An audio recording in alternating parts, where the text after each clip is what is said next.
Kính chào đại chúng. Kính chúc đại chúng luôn thật nhiều năng lượng bình an và trái tim luôn tràn đầy tình yêu thương.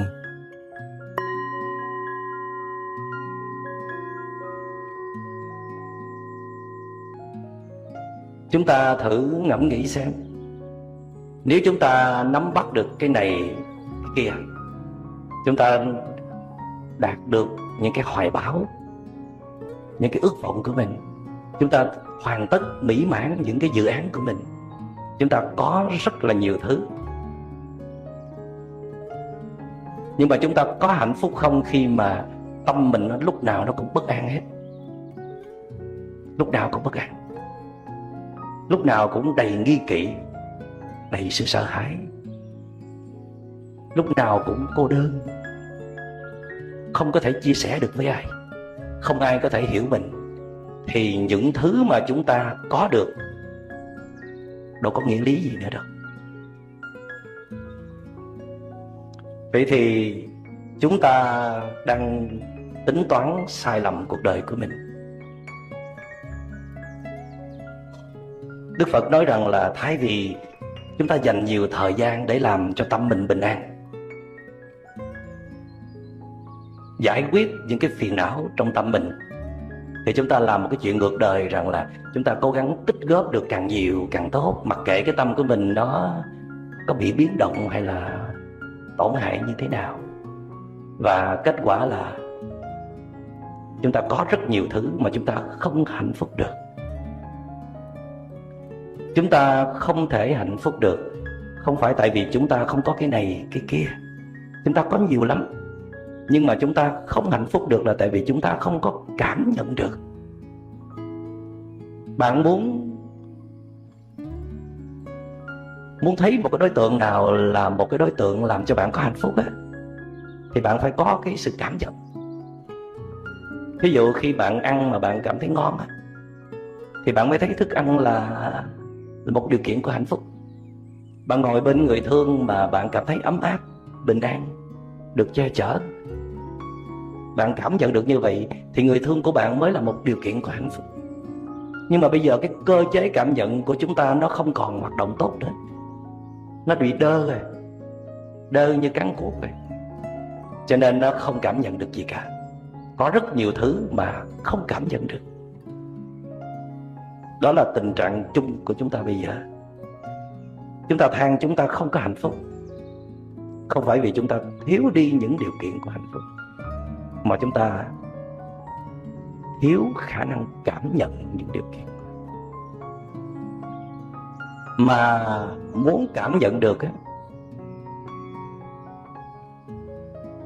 thì tâm chúng ta nó phải thư giãn, phải thảnh thơi, phải an trú trong hiện tại, phải bình an.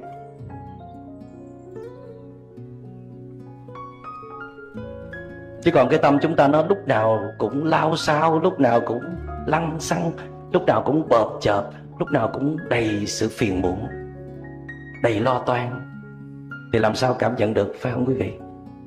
Cho nên có vẻ như là chúng ta đang đi lộn đường, đi nhầm đường. Chúng ta mặc kệ những cái gì nó xảy ra trong tâm hồn của mình, hoặc là có ý thức ra nhưng mà chưa đủ mạnh, chưa đủ mạnh để chúng ta làm một cái quyết định lớn, quay vào bên trong để cứu chữa. Chúng ta vẫn còn nhẫn nhơ lắm, vẫn còn tin thiệt là tin là khi mình hoàn tất xong dự án này thì thế nào mình cũng có hạnh phúc. Mình chinh phục đối tượng đó được rồi thì thế nào mình cũng có hạnh phúc, thì cũng có hạnh phúc, nhưng mà rất là ngắn ngủi. Và liền sau đó là những nỗi muộn phiền, những lo lắng, những sợ hãi.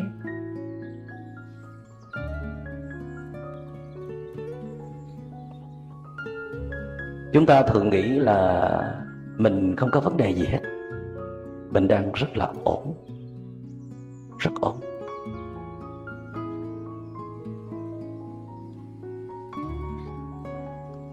cho tới khi một biến cố xảy ra, một tai nạn ập tới, một nghịch cảnh vây quanh, thì chúng ta mới biết mình không ổn một chút nào, cuống cuồng, hoảng loạn, hoang mang, thậm chí là bất định hướng. Như vậy thì cái ổn của chúng ta nó đang đứng trên điều kiện thuận lợi. Ổn là tại vì hoàn cảnh ổn, mọi người xung quanh ổn, công việc ổn, người thương ổn. Ổn một cách có điều kiện. Và khi một trong những điều kiện đó bất ổn, công việc không còn thuận lợi nữa, người thương không còn quan tâm mình đủ nữa, thì mình cũng bất ổn theo. Thường thường khi mà mình bị người khác phụ bạc, làm ăn thất bại, thì mình mới biết là mình bất ổn thật sự. Gần như là không có điểm bám, lơ lửng, chơi vơi, chênh vênh và hoảng loạn. Không hiểu tại sao trước đó thì mình rất là vững, rất là ổn, mà chỉ cần một cú trời giáng là coi như tất cả trở về vị trí con số 0. Khi mà các thiền sinh đến trung tâm thiền tập, những ngày đầu tiên thì họ thấy họ rất ổn, họ thích lắm. Tại vì trước đó thì họ sống trong một cái điều kiện rất là quay cuồng, mệt mỏi, hoàn cảnh rất là xáo động. Cho nên đến một cái nơi yên tĩnh, tách ly thế giới bên ngoài, tắt điện thoại, được tiếp xúc với người thực tập chánh niệm, tỉnh thức, nhẹ nhàng, dễ thương, thì họ rất thích. Nhưng mà qua tới ngày thứ tư, thứ năm hoặc là thứ bảy thì họ không thể ở thêm một ngày nữa. Họ thấy họ đang rất là bất ổn. Không biết ở đâu mà trong tâm mình có rất nhiều nỗi muộn phiền, bao nhiêu cái quá khứ đau thương tràn về, bao nhiêu những cái viễn cảnh tồi tệ trong tương lai ập tới. Và họ bắt đầu phải đối diện với những thứ có thật ở trong tâm họ. Đó là những phiền não, tham sân si. Tham sân si nó phải đợi tới ngày thứ tư, thứ năm, thứ sáu, thứ bảy nó mới bắt đầu bước ra. Nó đợi cái lúc mà bạn không còn xài nổi cái ý chí của mình được nữa đó. Tại vì chúng ta thường dùng ý chí để tự an ủi, tự nhắc nhở, tự đàn áp bản thân. Tới khi mà bạn không còn khả năng để mà thưởng thức được những cái giá trị màu nhiệm xung quanh nữa, chán rồi, thì lúc đó phiền não nó bước ra. Và bạn cảm thấy bất ngờ, bật ngửa. Không hiểu tại sao là ở trong con người của mình có những cái thứ gì mà kỳ cục như vậy. Có những suy nghĩ rất là đen tối, có những phản ứng rất là nhanh nhạy, nhạy cảm, có những hành động rất là trẻ con, bụng dài. Đó, tất cả những thứ đó là chúng ta đã tạo ra trong đời sống mỗi ngày, nhưng mà chúng ta không có cơ hội để nhìn thấy nó. Nó vẫn núp ở đâu đó, và nó vẫn không ngừng chi phối chúng ta. Nhưng mà vì tâm chúng ta nó có đối tượng để nắm bắt, có đối tượng hấp dẫn ở bên ngoài để nó dựa vào, cho nên chúng ta nghĩ là mình không có vấn đề. Những lời khen, những lời chúc tụng, những lời yêu thương, những cảm giác dễ chịu bên ngoài nó đến nhiều chừng nào là cái cơ hội để chúng ta đối diện với chính mình, để thấy rõ cái thực trạng của chính mình kém dữ chừng ấy. Và khi bạn lấy hết những cái thứ đó ra, lấy công việc qua một bên, lấy người thương qua một bên, tạm gác lại hết mọi thứ, trở về đối diện với chính mình, thì không hề ổn một chút nào, thậm chí là kỳ bất ổn.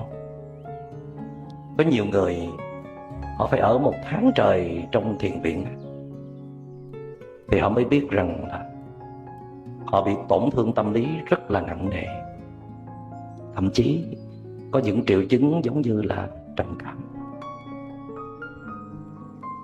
Các nhà tâm lý trị liệu ở Tây Phương họ nói rằng là tất cả chúng ta ai cũng bị trầm cảm hết,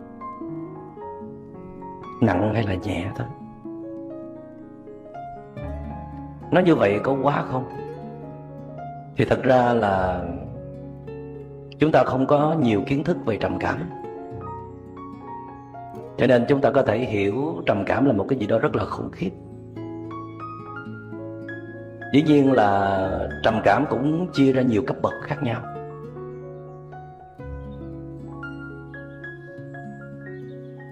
Và có thể là chúng ta không có rơi vào những trường hợp quá nặng, nhưng mà cũng không có nghĩa là chúng ta không có vấn đề gì về tâm lý, những lệch lạc về tâm lý mà ngày xưa Đức Phật gọi là tâm bệnh. Ai mà không có tâm bệnh? Nói tâm bệnh thì nghe nó nhẹ nhàng, dễ chấp nhận hơn, còn nói trầm cảm thì nghe hơi sợ.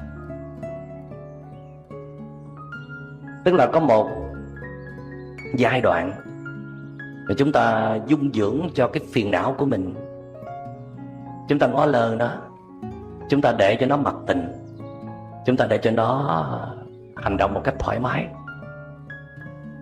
và cứ để yên như vậy một thời gian quá lâu,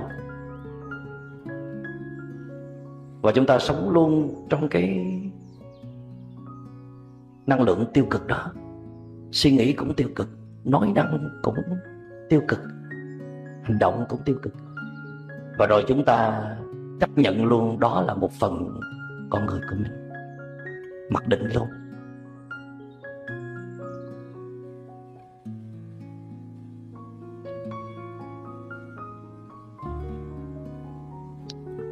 Và chúng ta đổ thừa tại hoàn cảnh, tại người này người kia, chúng ta mới ra như vậy.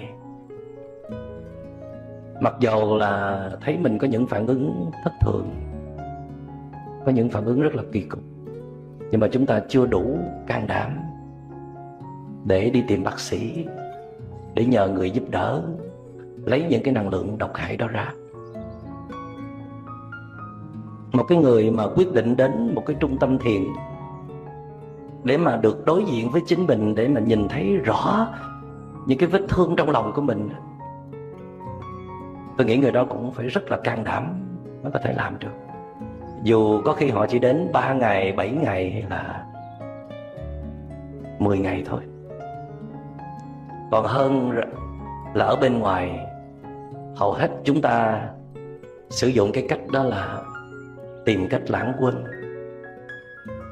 Chúng ta lao vào công việc để quên đi những nỗi khổ niềm đau của mình. Chúng ta cố gắng tìm một cái người nào đó để yêu thương, hay là một người nào đó để yêu thương mình, để có những cái cảm giác dễ chịu, thoải mái, để quên đi cái vết thương trong lòng của mình. Đến một trung tâm thiền, lấy công việc qua một bên, để người thương qua một bên, để đối diện thẳng với con người của mình, đó là một quyết định không dễ một chút nào hết. Nhưng mà đó là một quyết định rất là đúng đắn, rất đúng đắn.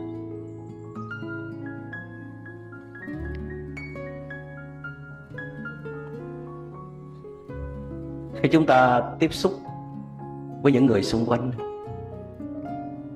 chúng ta thấy họ có vấn đề,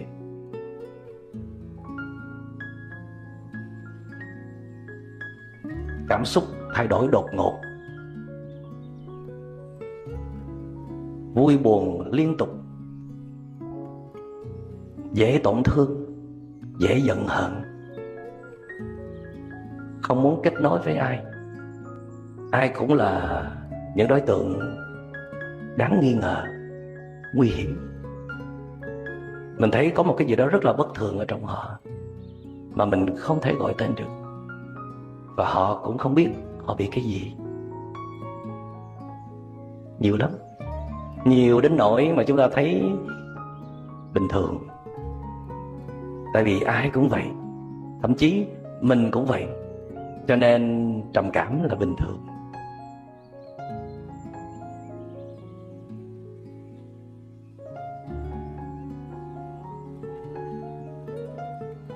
Phải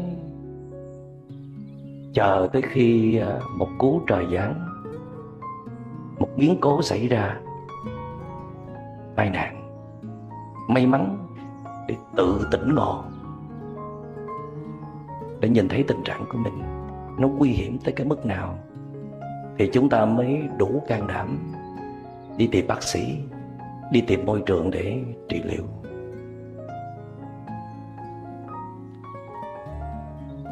Chúng ta sống chung với phiền não mỗi ngày, hàng ngày, mà không chỉ hàng ngày mà là hàng giờ. Dù chúng ta không có bị trầm cảm, nỗi nặng, nhưng mà rất ít khi mà chúng ta làm một cái gì, nói một cái gì hay là suy nghĩ một cái gì mà không bị phiền não nó giật dây hết. Tại vì như đã nói, phiền não không phải là chỉ là những cơn giận, những cái phản ứng bộc phát, những cái nỗi hận thù hay là sầu muộn. Mà cái gì mà làm mình bất an là phiền não, mà nó đến từ ở bên trong. Chỉ cần một cái muốn thôi, bạn muốn một cái gì đó, dù cái muốn nó rất là nhỏ, mà nó vẫn làm cho bạn căng thẳng, khó chịu và bất an, thì cái đó vẫn là phiền não. Cái gì làm cho chúng ta bất an mà nó đến từ bên trong của chúng ta, thì cái đó là phiền não.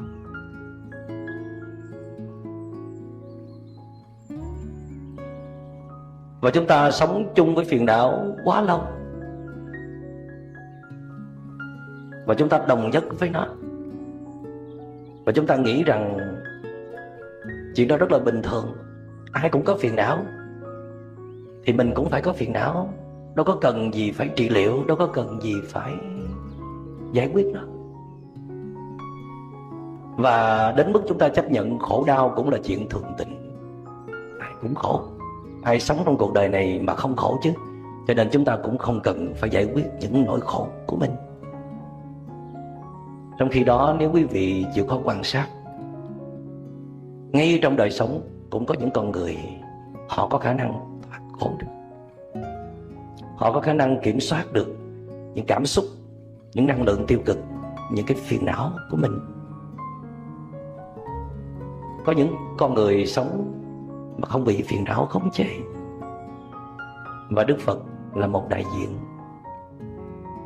Sự ra đời của Đức Phật cho chúng ta một niềm tin rằng chúng ta hoàn toàn có thể sống ngoài sự kiểm soát của phiền não, vượt lên trên phiền não, không bị phiền não khống chế. Mà Đức Phật dùng cái từ gọi là giải thoát. Giải thoát không có nghĩa là được sinh sang một cái cõi nào. Giải thoát có nghĩa là không bị phiền não khống chế được, hay là tự do. Mà trạng thái đó rất là tuyệt vời. Đức Phật nói nó tuyệt vời gấp 100.000 lần những cái đối tượng mà chúng ta nắm bắt được. Tại vì chúng ta nắm bắt những đối tượng là chúng ta bị xiềng xích ngay vào trong đối tượng, ràng buộc. Yêu thích một cái gì đó là muốn chiếm hữu, muốn xiềng xích, muốn ràng buộc. Trong khi con người hoàn toàn có thể đạt được một cái khả năng, đó là tự do, đó là giải thoát ngay bây giờ, tức thì. Và Đức Phật muốn chúng ta ai cũng đạt được những cái khả năng đó, thì chúng ta sẽ thấy cuộc sống này nó đẹp biết dường nào. Khi chúng ta không bị phiền não khống chế, thật ra là dù chúng ta không có tu luyện gì cả, vẫn có những lúc chúng ta may mắn đạt được một vài cái khoảnh khắc không bị phiền não khống chế, không có tham sân si tham dự. Chúng ta thấy cuộc đời này đẹp vô cùng, ai cũng dễ thương hết. Chúng ta muốn yêu thương tất cả mọi người, chúng ta muốn sống thật là sâu sắc, một cách có giá trị, một cách hữu ích cho cuộc đời. Chúng ta muốn buông bỏ hết những giận hờn, những cố chấp, tha thứ hết cho những người đã từng làm khổ mình. Nhưng mà khi phiền não có mặt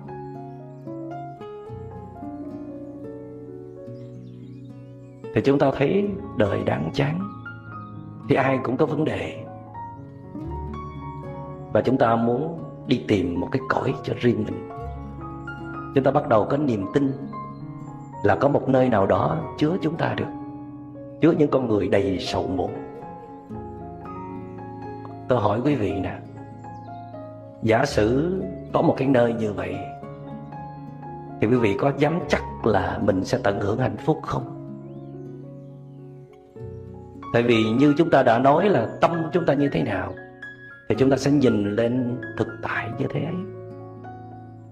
Nếu tâm quý vị còn phiền não thì cái cõi đó dù đẹp cỡ nào, dù nó lung linh cỡ nào, dù nó màu nhiệm cỡ nào thì nó cũng trất uất à. Tại vì tâm phiền não mà, nhìn cái gì nó cũng là phiền não. Nhưng mà ngược lại, Đức Phật nói chúng ta không cần phải đi tìm ở đâu hết. Ở đây, ngay nơi này, bây giờ, tại thời điểm này, nếu buông được phiền não, nếu buông được phiền não, dĩ nhiên chữ nếu nó cũng mênh mông lắm, mà buông được á thì nơi này là niết bàn, nơi này là thiên đường, nơi này là mầu nhiệm, vậy thôi. Cho nên Đức Phật nói quý vị đừng có cố gắng sửa đổi người khác nữa. Dù quý vị có làm được điều đó thì quý vị cũng không thể nào hạnh phúc được. Tại vì chúng ta không thể thay đổi hết cả nhân loại. Không người này thì người khác cũng sẽ làm trái ý chúng ta. Không người này thì cũng là người khác đem tới những cái điều trái nghịch cho chúng ta. Đừng cố gắng thay đổi hoàn cảnh, đừng đổ thừa hoàn cảnh, đừng chối bỏ hoàn cảnh.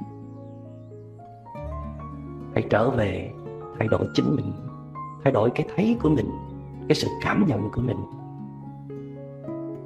Nói một cách khác là thay đổi phiền não của mình, chuyển hóa phiền não.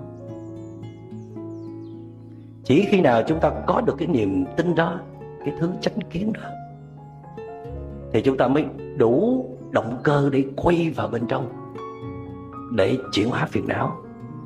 Còn nếu chúng ta vẫn còn tin rằng hạnh phúc là do hoàn cảnh, hạnh phúc là do người khác đem đến, và khổ đau cũng tại hoàn cảnh, khổ đau cũng tại những con người, thì chừng ấy chúng ta vẫn chưa đủ năng lực để tìm về chính mình, để mà dọn dẹp những cái rắc rối bên trong. Câu hỏi đặt ra là chúng ta đã có chánh kiến đó chưa?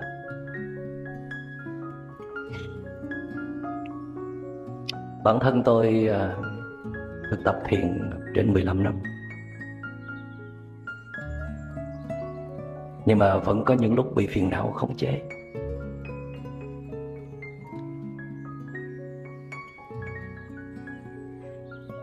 Thường đó là những cái lúc mà mình phải giải quyết quá nhiều vụ việc, tiêu hao rất nhiều năng lượng. Và cái chánh niệm, cái sự tỉnh thức của mình nó không đủ mạnh để nó nhận diện ra được cái tình trạng của mình. Nói một cách khác là cái sự quay vào bên trong của mình, nó tần suất nó thấp hơn là hướng ra bên ngoài, chạy theo sự thành bại, được mất.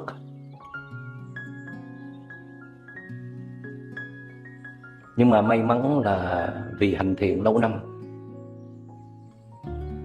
cho nên ở bên trong của tôi nó có một cái cơ chế tự động báo động cho mình biết mình đang bị cái gì. Mặc dầu là cái sự báo động đó nó không có rõ rệt là mình đang bị cái gì, nhưng mà nó báo động có một sự bất ổn trong sự thực tập.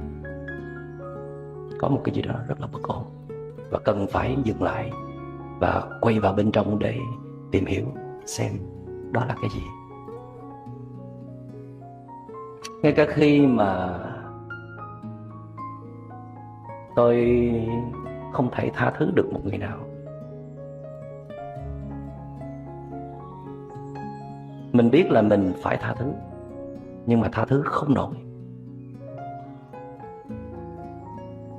thì cái công phu tu tập hơn 15 năm của tôi nó giúp tôi được một cái chuyện, đó là vấn đề này là của mình chứ không phải là của người đó. Cái nội lực của mình tại thời điểm này nó không có đủ mạnh, trái tim của mình tại thời điểm này nó chưa đủ lớn để nó ôm lấy những cái khó khăn của người đó.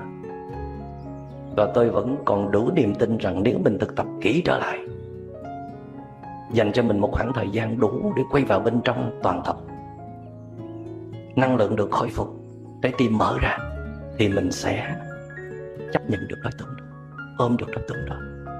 Cho nên thay vì mình đổ thừa tại người đó khó chịu, tại người đó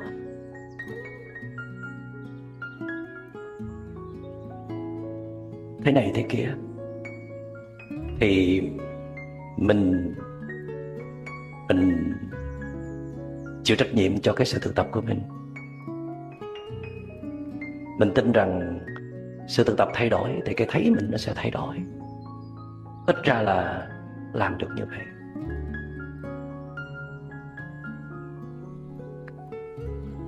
Chắc chắn là có phiền não. Có phiền não cho nên mình mới nghĩ như vậy. Có phiền não cho nên mình mới phản ứng như vậy. Tại vì mình nhớ là có những lúc mình không có phiền não, mình dễ thương lắm, và mình thấy cái đối tượng đó cũng không có quá khó để mà tiếp cận, để mà kết nối hay là làm việc chung hoặc là yêu thương. Mình thấy không có khó. Và bây giờ mình nhìn lại, mình thấy người đó họ cũng như vậy. Họ vẫn giữ cái mức không có quá dễ thương, nhưng mà cũng không có quá khó chịu như vậy. Nhưng mà tại sao mình vẫn không chấp nhận được? Mình muốn loại trừ, mình muốn tránh né. Thì như vậy có phải là do chính mình không? Chính mình đang có vấn đề, phiền não đang chế ngự. Mặc dầu là tại thời điểm đó mình nhìn vào mình không thấy phiền não gì cả, nhưng mà khi mình rút lui 1 ngày, 2 ngày, 3 ngày, rút lui hoàn toàn, dừng hết mọi công việc, mọi đối tượng tiếp xúc, thì mình thấy rất rõ, rất rõ. Cho nên những cái lúc mà mình có những cái quyết định bị phiền não nó chế ngự á, ví dụ như là mình không chấp nhận người đó, thì ở bên trong nó có một cái cơ chế báo động là sai rồi, sai. Và khi mình biết sai như vậy là mình không có dám buông ra lời nói hay là hành động. Hoặc là lỡ buông ra rồi thì mình cũng phải xét lại liền, cho mình một cái khoảng thời gian đủ để xét lại. Tại vì khi mà mình làm một cái quyết định đúng, cái tâm mình nó an nhiên, nó thoải mái, nó ngọt ngào và nó có nhiều tình thương ở đó. Còn khi mà nó quyết định sai thì nó bồn chồn, nó bứt rứt. Cái đó là đạo đức, cái đó là công phu tu luyện.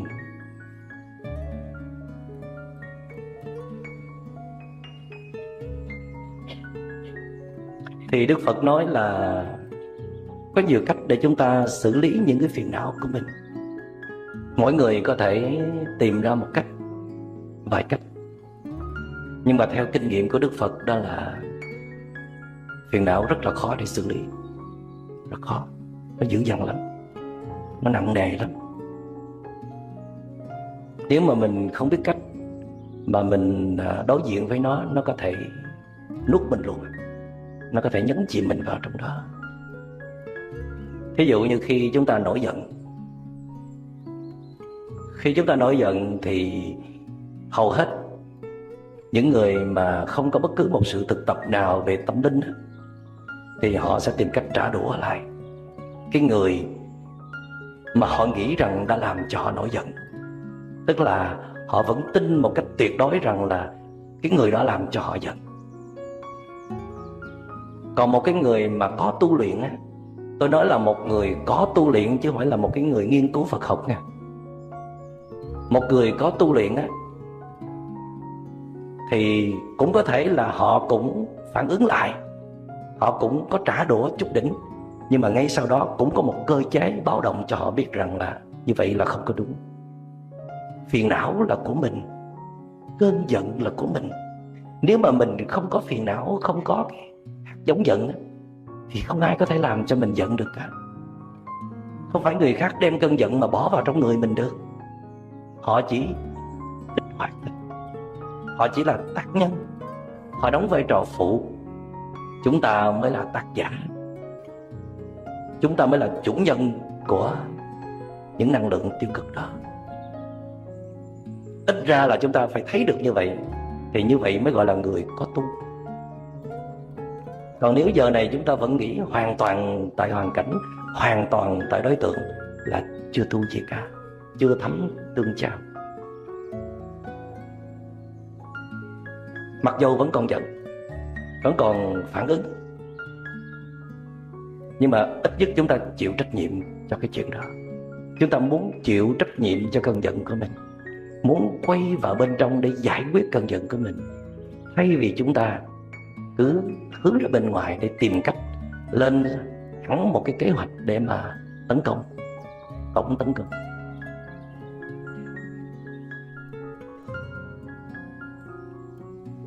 Dừng lại, quay vào bên trong để giải quyết tình trạng của mình, giải quyết cơn giận của mình là một cái bước đi khá lớn chứ không đơn giản, mà lúc nào cũng làm được như vậy, hầu hết đều làm được như vậy, thì đó là một công phu. Bạn có muốn cũng không làm được đâu, bạn phải luyện tập mới được. Nhưng mà quay vào bên trong thì cũng không có nghĩa là giải quyết được cơn giận. Cái đó nó chỉ hơn hướng ra bên ngoài thôi. Quay vào bên trong để làm gì? Cái sai lầm kế tiếp của chúng ta đó là khi quay vào bên trong thì chúng ta lại đàn áp cơn giận. Chúng ta muốn loại trừ ngay tức khắc cái cơn giận của mình. Chúng ta muốn cơn giận nó phải biết đi ngay lập tức. Và chúng ta dùng một cái thái độ tức giận để đối phó với cơn giận. Chúng ta dùng một thái độ hằn học, không hài lòng, bực tức chính mình, trách móc bản thân mình, một năng lượng đầy tiêu cực để đối phó với một năng lượng tiêu cực. Hai cái tiêu cực mà nó chồng lên nhau thì trở thành tích cực cả quý vị, trở thành đại tiêu cực, nghĩa là phiền não lại chồng thêm phiền não. Chúng ta không giải quyết được vấn đề, mà chúng ta càng làm cho vấn đề trở nên tồi tệ hơn. Ở đây Đức Phật nhấn mạnh một cái yếu tố cực kỳ quan trọng khi chúng ta quay vào bên trong, đó là thái độ của chúng ta. Hãy biết cách để mà đối xử với cơn giận hay là phiền não của mình như thế nào thì nó mới tan biến, nó mới không khống chế chúng ta nữa. Còn nếu mà không có một thái độ đúng đắn á, cứ làm theo bản năng, làm theo thói quen của mình, thấy cái gì mà mình không thích, không hài lòng là phải dẹp đi ngay lập tức, thì không giúp ích gì được cả. Thái độ đúng đắn ở đây đó là đối xử tử tế với cơn giận, ôm ấp cơn giận, hòa bình với cơn giận, thậm chí là yêu thương cơn giận, nhưng không được đồng nhất với cơn giận. Tại vì chúng ta hay có khuynh hướng yêu thương ai là đồng nhất với đối tượng đó. coi chừng là mình yêu thương cơn giận của mình một hồi rồi mình cũng đồng nhất với cơn giận. Đồng nhất có nghĩa là gì quý vị? Là trở thành một. Trở thành một. Khi cơn giận mình đã xuất hiện, khi phiền não xuất hiện, thì chúng ta hay bị đồng nhất với chính cơn giận hay là phiền não đó. Chúng ta trở thành một kẻ đang nổi giận, một kẻ đang có phiền não. Thay vì phiền não là phiền não, còn chúng ta là một cái tổng thể lớn. Chúng ta còn có hiểu biết, còn có thương yêu, còn có bao dung, còn có độ lượng, phải không quý vị? Mà khi phiền não đó xuất hiện thì tất cả những cái giá trị tuyệt vời đó biến đổi mất tiêu hết.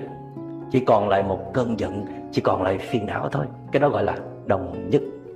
Bây giờ chúng ta học một cái nghệ thuật, đó là khi phiền não xuất hiện, chúng ta lùi lại một bước để quan sát phiền não thôi. Không đồng nhất, có mặt ở đó, quan sát tỉ mỉ từ khi nó xuất hiện, hình thành và kết thúc, mà không đồng nhất với nó rất là khó. Cái này là một phần của thái độ đúng đắn khi chúng ta xử lý phiền não. Đức Phật đó chỉ có làm được như vậy thì mới có hy vọng chuyển hóa được phiền não. Còn nếu vẫn cứ tiếp tục đàn áp, tiếp tục loại trừ, tiếp tục tránh né, tiếp tục hờ hững, vẫn cứ tiếp tục đồng nhất với phiền não, thì muôn đời không cách nào xử lý được, không cách nào để chuyển hóa được. Mà muốn quan sát một cái thứ dữ dằn như là phiền não á, thì chúng ta phải có một số cái kỹ năng khác nữa.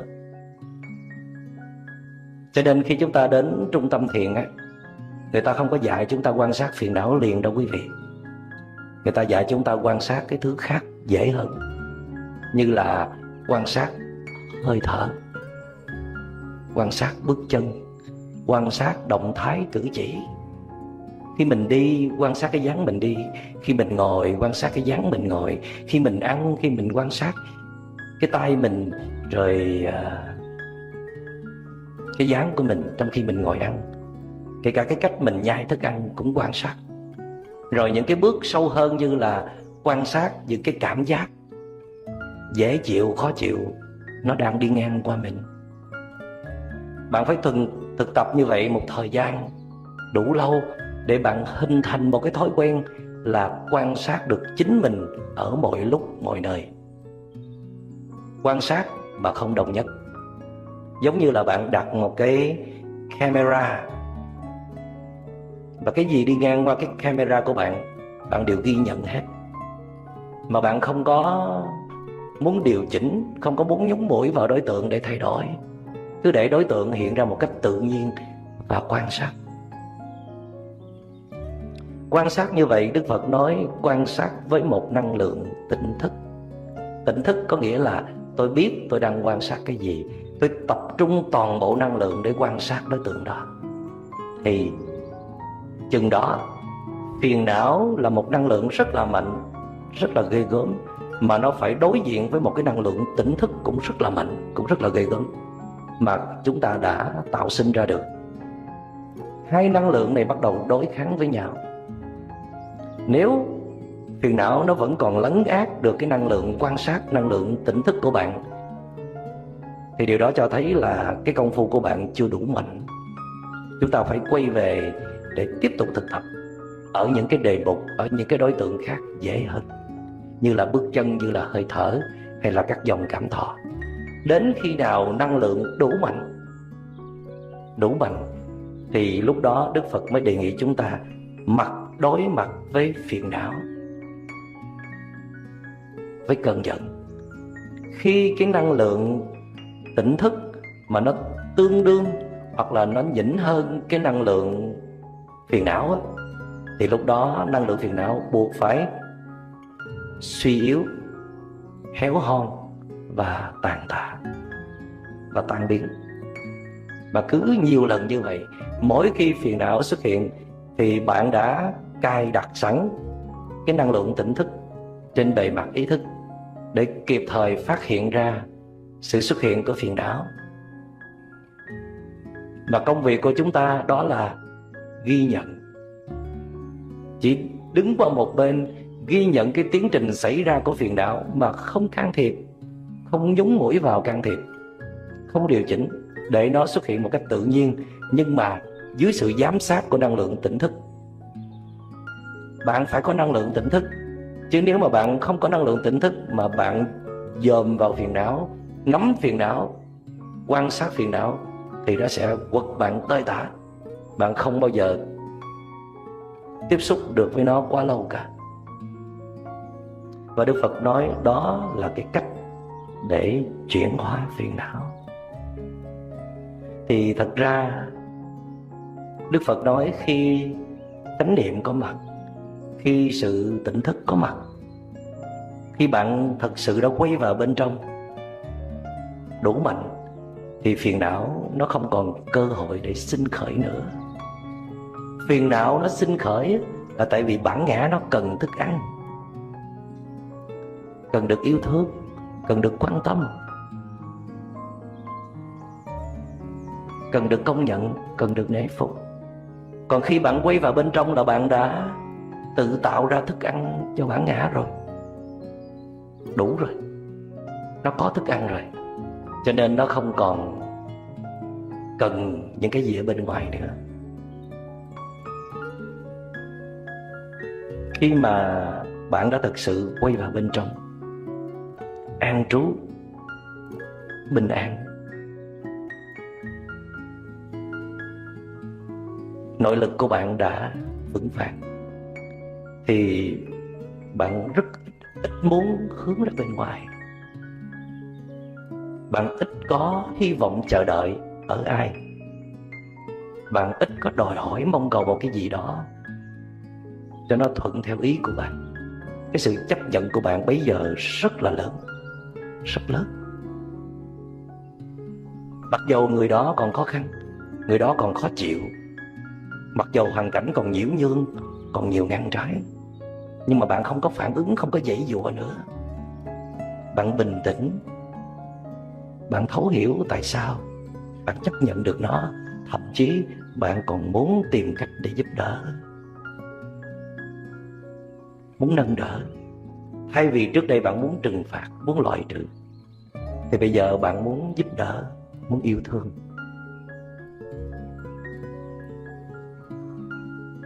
Và khi chúng ta sở hữu một cái tâm ít phiền não, tôi nói ít phiền não thôi, chứ còn nếu mà hết trơn phiền não thì chúng ta đắc thánh rồi, chúng ta thành Phật rồi.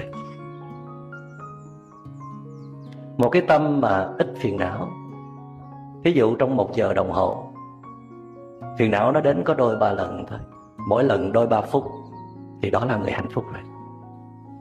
Phải không quý vị? Tại vì mình nhìn kỹ cái thực trạng của mình, hình như là không có phút giây nào bình yên cả, không có phút giây nào mà phiền não không có mặt cả. Không lo cái này thì cũng sợ cái kia, không muốn cái này thì cũng muốn cái nọ.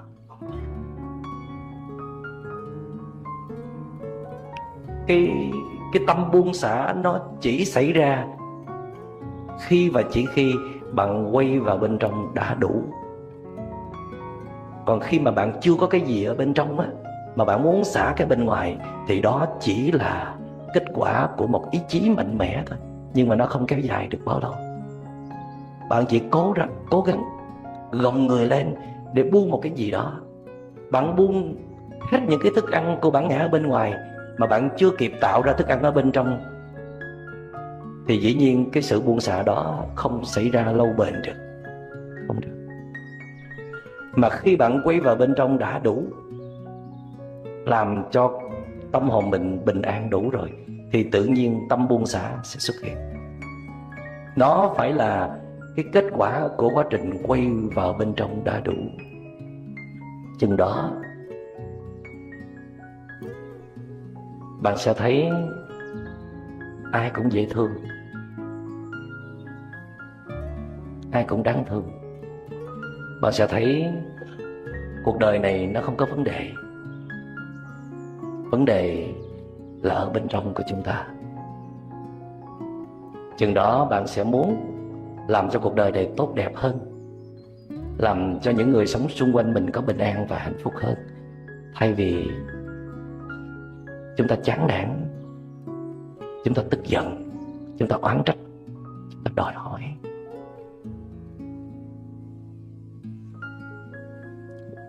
Sống một đời sống tỉnh thức, ít phiền não là điều mà Đức Phật muốn nhắc nhở chúng ta. Chúng ta có nhiều thứ để làm gì, để rồi phiền não nó cứ nhấn chìm chúng ta mãi, khổ đau triền miên. Còn khi chúng ta dành nhiều thời gian, năng lượng để thiết lập một đời sống tỉnh thức, đời sống quân bình, đời sống có chiều sâu, thì chúng ta có rất nhiều thời gian, rất nhiều cơ hội để sống hạnh phúc. Hạnh phúc là vấn đề có thật, có thể xảy ra ngay bây giờ nếu chúng ta thật sự buông được phiền não, quản chế được phiền não của mình.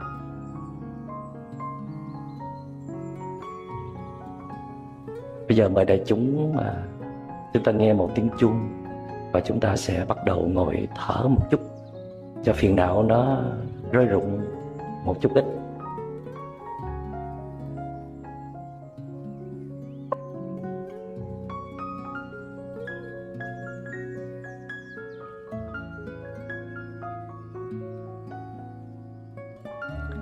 Khi mà mình chú ý được vào hơi thở, quan sát được hơi thở, vì đừng có tạo ra tiếng động. Tức là tâm mình nó đủ an trú vào trong hơi thở, mình tạm gọi là bám được vào hơi thở,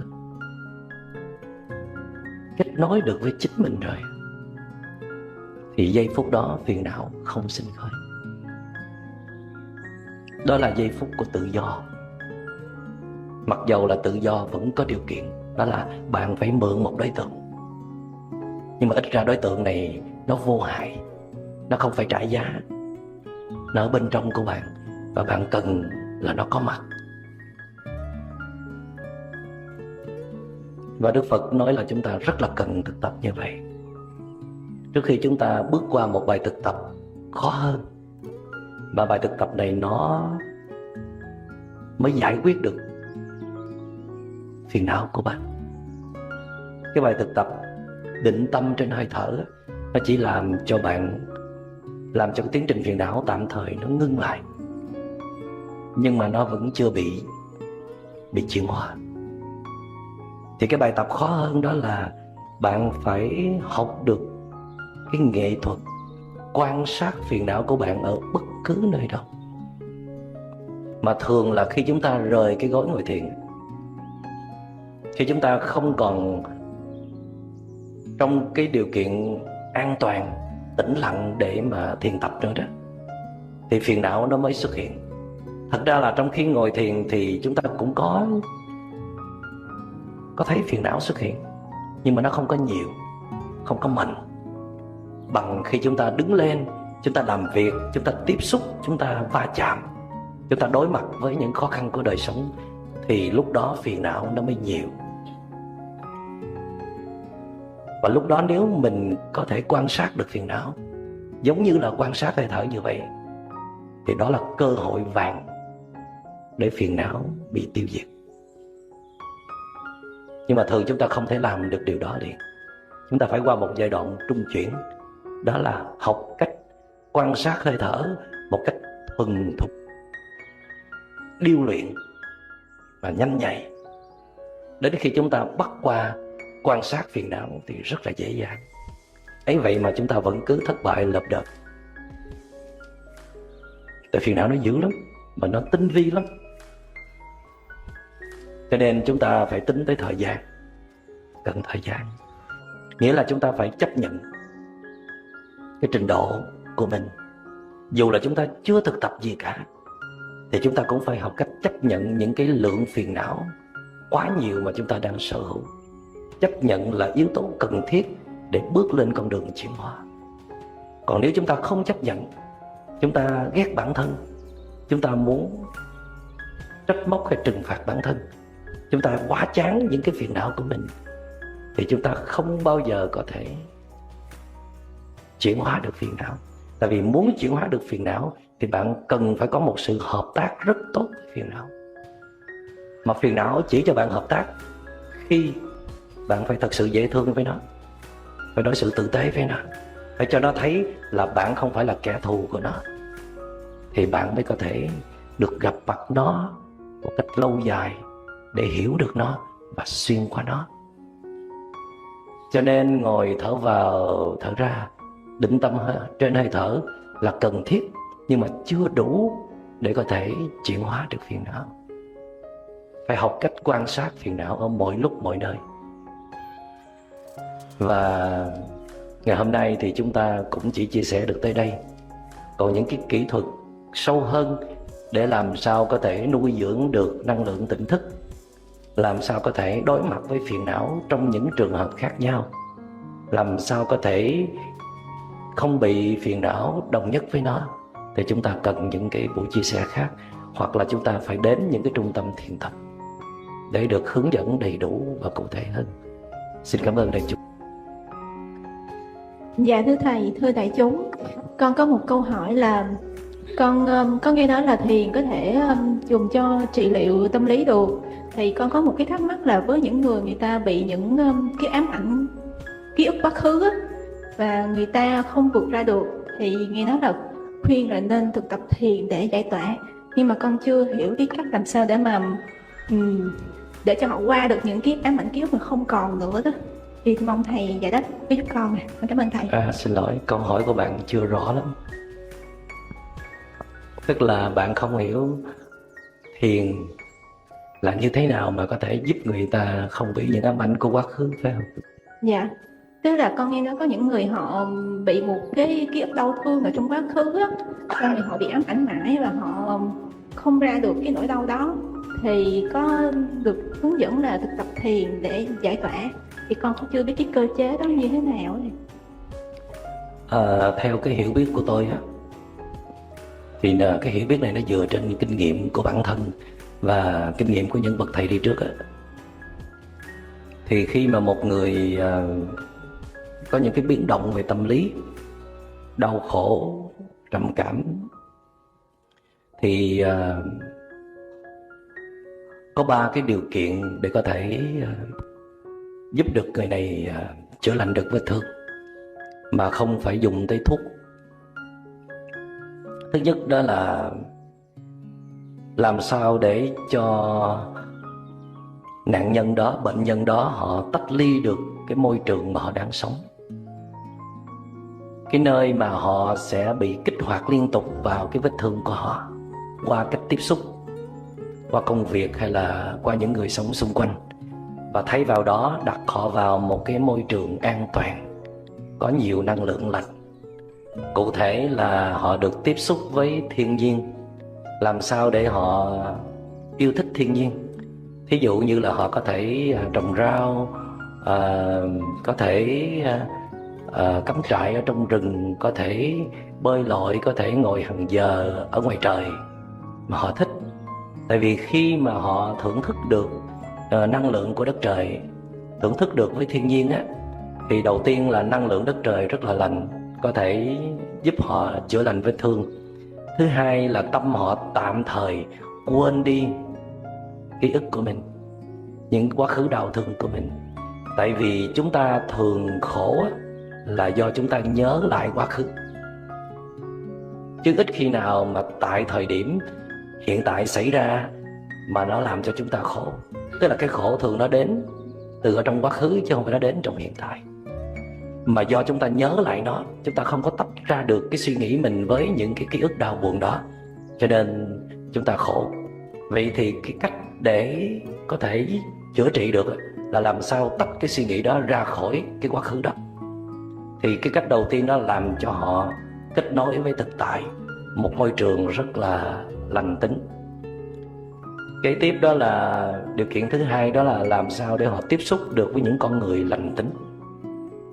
Thí dụ những trung tâm thiền thì có rất nhiều người hành thiền, Ở đó có các vị thầy tâm linh hay là các thiền sinh, họ tỏ ra những cái năng lượng rất là an lành. Họ có thể lắng nghe và chia sẻ, thay vì những người ở nhà thì chỉ có đòi hỏi hay là trách móc thôi, chứ không có giúp đỡ được bệnh nhân. Và điều kiện thứ ba là quan trọng hơn, đó là nếu bệnh nhân đó còn có khả năng hành thiền được thì cơ hội được chữa trị rất cao. Tại vì khi bạn hành thiền, thí dụ như bài thực tập về hơi thở đó, khi bạn thở thì bạn chỉ có chú ý vào hơi thở. Và ngoài việc bạn chú ý vào hơi thở ra, thì bạn đến trung tâm thiền, người ta dạy bạn còn chú ý nhiều đối tượng khác, mà hầu hết là những đối tượng lành tính có mặt trong hiện tại. Thí dụ như là bạn ngắm một đóa hoa nở. Hồi đó khi mà chúng tôi ở trên Củ Chi, cái đoàn thể của chúng tôi cũng có giúp một vài bạn bị trầm cảm. Thì khi bạn này không thể đi ngồi thiền được, bạn này đang bị cảm xúc khống chế, thì tôi thấy bạn này đi ra ngoài vườn á, bạn rờ mấy cái trái mít ở trong vườn coi nó chín chưa để hái. Và mỗi lần mà bạn bị cảm xúc khống chế là một là bạn đi rờ mấy trái mít, hai là đi hái rau muống. Cho nên từ đó về sau, mỗi khi mà bạn này không thể đi ngồi thiền được thì tôi hay kêu là thôi con đi rờ với cái trái mít đi. Tại vì trái mít là một cái đối tượng rất là lành, rất là dễ thương. Và khi mà bạn sờ vào nó, bạn chú ý từng cái gai, từng cái múi, thì lúc đó tâm bạn đang không nghĩ về quá khứ. Mà khi mà bạn không nghĩ về cái vết thương thì vết thương nó không được cung cấp thức ăn, thì nó sẽ yếu dần. Và nếu cái mật độ mà bạn tách ra khỏi cái vết thương càng lâu á, thì cơ hội chữa lành càng cao. Huống chi trong khi thiền tập, bạn còn ứa ra được những cái năng lượng như là thư giãn, bình an, thảnh thơi. Đó là những cái loại thuốc cực kỳ quan trọng mà thuốc Tây hay là bất cứ cái loại thuốc nào bên ngoài đều không có làm được. Và nó có tính chất chữa trị những vết thương ở trong lòng. Chào các bạn đến với kênh Hành Trình Sống Tỉnh Thức. Hôm nay chúng ta sẽ cùng nhau khám phá một chủ đề rất đặc biệt, một bài thuyết pháp của thầy Minh Niệm với thông điệp: đủ duyên sẽ đến, đừng chấp niệm, đừng mong cầu. Đây là một bài chia sẻ có thể giúp chúng ta hiểu rõ hơn về cách sống không chấp niệm, sống an lạc và hạnh phúc trong cuộc đời đầy biến động này. Trong podcast này, chúng ta sẽ phân tích chi tiết thông điệp của thầy, đồng thời kể các câu chuyện thiền định Phật giáo minh họa sâu sắc cho bài học cuộc sống. Hãy cùng lắng nghe và áp dụng những gợi ý thực hành này vào cuộc sống của mình nhé. Phần 1. Phân tích thông điệp chính. Chúng ta sẽ bắt đầu bằng cách đi vào chi tiết của thông điệp mà thầy Minh Niệm muốn truyền tải. Thực ra, đây không chỉ là một lời khuyên đơn giản, mà là một bài học sâu sắc về cách sống một cách hạnh phúc, an lạc và không lo âu. Thông điệp mà thầy Minh Niệm đưa ra là đủ duyên sẽ đến, đừng chấp niệm, đừng mong cầu. Để hiểu rõ hơn, chúng ta cần phân tích từng phần của câu nói này. 1. Đủ duyên sẽ đến, chấp nhận rằng mọi thứ đều có duyên. Khi thầy nói đủ duyên sẽ đến, ý của thầy là chúng ta cần hiểu rằng trong cuộc sống này, mọi thứ đều có lý do, có hoàn cảnh và thời điểm riêng của nó. Duyên không phải là sự ngẫu nhiên mà là một chuỗi các sự kiện và mối liên hệ. Khi đủ điều kiện thì mọi thứ sẽ tự nhiên xảy đến. Ví dụ như trong cuộc sống chúng ta thường mong muốn một công việc tốt, một mối quan hệ hạnh phúc hay một cơ hội lớn nào đó. Tuy nhiên, chúng ta không thể kiểm soát mọi thứ. Sự mong muốn này có thể là động lực, nhưng khi chúng ta quá đặt nặng vào kết quả, chúng ta lại tạo ra sự căng thẳng và lo lắng. Thầy Minh Niệm nói rằng, khi đủ duyên, mọi thứ sẽ đến một cách tự nhiên. Chúng ta không cần phải ép buộc. Hãy tưởng tượng bạn đang ngồi chờ một chiếc xe buýt. Bạn có thể đứng đợi ở trạm xe buýt và biết rằng chiếc xe sẽ đến đúng giờ. Nhưng bạn không thể điều khiển chiếc xe hay làm cho nó đến nhanh hơn. Bạn chỉ cần đợi, không nóng vội, và chiếc xe sẽ đến khi đến. Cuộc sống cũng như vậy. Khi đủ duyên, mọi thứ sẽ tự đến, không cần phải ép buộc. Gợi ý thực hành. Hãy thử để mọi thứ diễn ra tự nhiên trong cuộc sống. Khi bạn cảm thấy bản thân lo lắng hay nóng vội về điều gì đó, hãy nhắc nhở mình rằng đủ duyên sẽ đến. Thay vì chạy đua, hãy sống trọn vẹn với những gì hiện tại đang có. Mỗi ngày, hãy dành thời gian để thư giãn, tận hưởng những điều nhỏ bé trong cuộc sống và đón nhận mọi thứ đến một cách tự nhiên. 2. Đừng chấp niệm, buông bỏ quá khứ và những kỳ vọng về tương lai. Chấp niệm là một trong những nguồn gốc lớn nhất của khổ đau trong cuộc sống. Chúng ta thường bị vướng vào những suy nghĩ về quá khứ, những điều chưa hoàn thành, những mối quan hệ đã tan vỡ, hay những thất bại mà ta đã trải qua. Và đôi khi, chúng ta lại quá lo lắng về tương lai, những điều chưa xảy ra, những mục tiêu chưa đạt được. Thầy Minh Niệm nhấn mạnh rằng đừng chấp niệm có nghĩa là chúng ta cần học cách buông bỏ quá khứ và đừng quá lo lắng về tương lai. Quá khứ là thứ không thể thay đổi và tương lai thì chưa đến. Nếu cứ mãi sống với quá khứ hoặc lo sợ về tương lai, chúng ta sẽ bỏ lỡ những cơ hội và khoảnh khắc quý giá trong hiện tại. Chấp niệm giống như việc ta mang theo một chiếc ba lô nặng trĩu trên vai, chứa đầy những gánh nặng không cần thiết. Khi ta tiếp tục mang vác chiếc ba lô đó, mỗi bước đi đều trở nên khó khăn và nặng nề. Nhưng nếu ta bỏ chiếc ba lô xuống, ta sẽ cảm thấy nhẹ nhàng và tự do hơn rất nhiều. Thực tế, những người thành công không phải là những người có cuộc sống không gặp khó khăn, mà là những người biết cách buông bỏ những gánh nặng về quá khứ và tương lai để sống trọn vẹn với những gì họ đang có. Gợi ý thực hành. Hãy thử dành ra một vài phút mỗi ngày để thực hành buông bỏ những suy nghĩ tiêu cực. Bạn có thể ngồi thiền, hoặc đơn giản chỉ là dừng lại và thở sâu để cảm nhận sự bình yên trong khoảnh khắc hiện tại. Hãy nhắc nhở bản thân rằng mọi thứ đều có lý do của nó. Mọi chuyện sẽ ổn thôi. 3. Đừng mong cầu, học cách sống trong sự chấp nhận và biết đủ. Phần cuối cùng của thông điệp là đừng mong cầu. Đây là lời nhắc nhở rằng chúng ta không nên sống trong sự kỳ vọng và mong muốn quá nhiều thứ. Mong cầu là khi chúng ta đặt kỳ vọng vào kết quả và cho rằng hạnh phúc chỉ đến khi chúng ta có được điều gì đó. Tuy nhiên, chính sự mong cầu này lại tạo ra nỗi lo sợ, sự thất vọng khi kết quả không như ý. Trong đời sống, nhiều người vẫn cứ chờ đợi một điều gì đó hoàn hảo, một công việc lý tưởng, một mối quan hệ hoàn hảo, hay một cuộc sống không có khó khăn. Nhưng sự thật là không có gì hoàn hảo cả. Chỉ khi chúng ta biết đủ, biết trân trọng những gì mình đang có, ta mới tìm thấy sự an lạc thật sự. Thầy Minh Niệm đã chia sẻ rằng nếu chúng ta luôn sống với mong cầu, chúng ta sẽ không bao giờ tìm thấy sự thoải mái.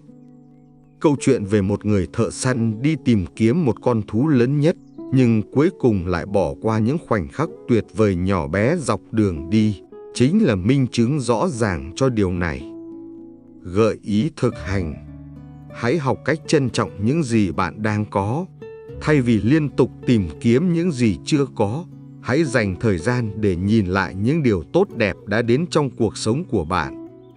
Thực hành lòng biết ơn mỗi ngày, ghi nhận những điều nhỏ bé nhưng quý giá trong cuộc sống. 4. Sự kết nối giữa 3 yếu tố: duyên, chấp niệm và mong cầu. 3 yếu tố này, duyên, chấp niệm và mong cầu, thực sự có sự kết nối mật thiết với nhau. Khi chúng ta không nhận thức được rằng mọi thứ đều có duyên, chúng ta dễ dàng rơi vào trạng thái chấp niệm và mong cầu. Và chính sự chấp niệm, mong cầu sẽ làm cho chúng ta trở nên căng thẳng, bất an. Thực ra, khi chúng ta không buông bỏ, không chấp nhận và không sống trong hiện tại, ta sẽ không thể nhìn nhận đúng đắn về duyên. Thực tế, mọi thứ sẽ tự nhiên đến khi chúng ta không còn bám víu vào kết quả và chỉ biết tận hưởng hành trình. Vì vậy, việc học cách chấp nhận duyên trong cuộc sống và sống không mong cầu không phải là một sự hy sinh hay từ bỏ, mà là sự hiểu biết sâu sắc về sự vận hành của vũ trụ và cuộc sống. Khi chúng ta buông bỏ, chúng ta sẽ nhận thấy mọi thứ đều đến đúng thời điểm. Phần kết: như vậy, thông điệp đủ duyên sẽ đến. Đừng chấp niệm, đừng mong cầu là một lời nhắc nhở về cách sống tỉnh thức và an lạc. Chúng ta không cần phải chạy đua với cuộc đời, mà chỉ cần sống trọn vẹn với những gì đang có, đón nhận mọi thứ khi đủ duyên. Hãy để cuộc sống diễn ra một cách tự nhiên, đừng chấp niệm vào quá khứ hay tương lai, và đặc biệt là đừng mong cầu quá nhiều, vì khi bạn biết đủ, hạnh phúc sẽ luôn bên bạn. Câu chuyện thiền định Phật giáo minh họa. Câu chuyện cây bồ đề và sự chờ đợi. Câu chuyện đầu tiên là về một cây bồ đề. Cây bồ đề này đã sống hàng trăm năm dưới bóng mát của một ngôi chùa, nhưng không bao giờ gắng sức để làm gì cả. Nó chỉ đơn giản tồn tại, không có mong cầu, không có tham vọng gì, chỉ biết đón nhận ánh sáng mặt trời và mưa giông. Một ngày, một người khách đến chùa và thắc mắc với sư thầy, tại sao cây bồ đề lại đứng đó mà không làm gì? Sư thầy trả lời, cây bồ đề không chấp niệm, nó không mong cầu gì ngoài việc sống trọn vẹn với duyên mình. Mọi thứ tự đến khi có đủ duyên. Câu chuyện này minh họa rõ ràng cho ý nghĩa của việc sống an yên trong hiện tại, không mong cầu, không chờ đợi. Gợi ý thực hành. Hãy học từ cây bồ đề. Đừng quá bận tâm về những gì bạn không có hoặc chưa đến. Sống trong hiện tại, làm hết mình với những gì đang có, và duyên sẽ tự đến. Câu chuyện người thợ làm gốm và công việc hết duyên. Có một người thợ làm gốm nổi tiếng. Anh ta làm ra những sản phẩm tuyệt đẹp, nhưng một ngày, anh ta gặp phải một thất bại lớn. Những sản phẩm của anh không được khách hàng ưa chuộng nữa, và anh cảm thấy rất đau khổ vì điều đó. Một người bạn đến thăm và hỏi, tại sao anh lại buồn vì điều này? Người thợ trả lời, tôi đã làm tất cả những gì có thể, nhưng tôi không thể thay đổi được tình hình. Người bạn mỉm cười và nói, có phải anh đang chấp niệm vào những sản phẩm cũ của mình, mong rằng chúng sẽ tiếp tục mang lại thành công? Nếu vậy, anh đang gánh chịu khổ đau từ chính sự mong cầu đó. Câu chuyện này cho thấy rằng khi chúng ta chấp niệm vào thành quả, chúng ta tự tạo ra khổ đau cho chính mình. Gợi ý thực hành. Hãy buông bỏ những thành công hoặc thất bại của quá khứ. Đừng sống chỉ để mong cầu những thứ đã qua. Hãy để mọi thứ diễn ra tự nhiên. Câu chuyện người tìm kho báu trong chính mình. Một ngày, có một người lên đường đi tìm kho báu. Anh ta đã đi qua rất nhiều nơi, lặn lội qua các núi đồi và biển cả, nhưng mãi không tìm thấy gì. Cuối cùng, anh ta gặp một người thầy, và thầy hỏi, con đang tìm gì vậy? Người tìm kho báu đáp, con đang tìm kho báu mà mọi người nói đến. Thầy mỉm cười và bảo, kho báu mà con tìm kiếm, thật ra là trong con. Con chỉ cần dừng lại, lắng nghe, và cảm nhận sự hiện diện của chính mình.